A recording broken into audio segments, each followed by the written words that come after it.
3, 2, 1, dessin. Et c'est parti pour un combat de dessin entre la France et le Québec. Le Québec est représenté par deux BDistes de renom, Estelle Bachelard, surnommée Bac, et Alexandre Couture, Alexa de son nom d'artiste, le père du célèbre agent Jean. Les deux BDistes ont déjà participé à ce genre d'événement.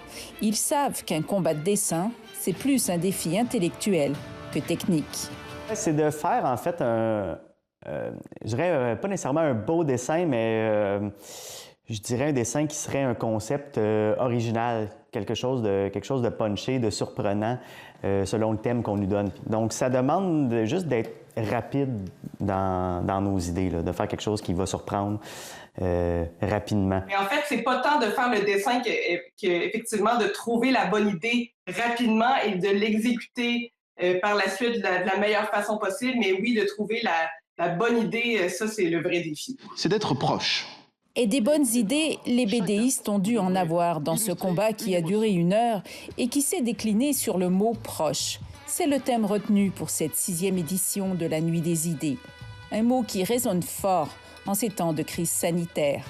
En ce moment, proche, c'est un mot qui a un tout autre sens, on dirait, hein, vu qu'on est tous ensemble, mais tous à distance.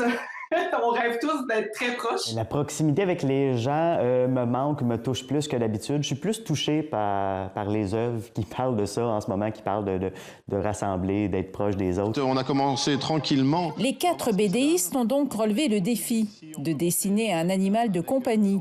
Imaginez une frontière qui s'ennuie. Rendre hommage à un proche isolé. Illustrer la poutine de 3 heures du matin. Représenter une émotion liée au mot proche. Et enfin, rêver à une nuit dans le monde pour penser ensemble. Il remporte avec quelques cœurs d'avance. Et c'est l'équipe composée du Québécois Alex A et de la Française Anjal qui a remporté ce combat de la Nuit des idées.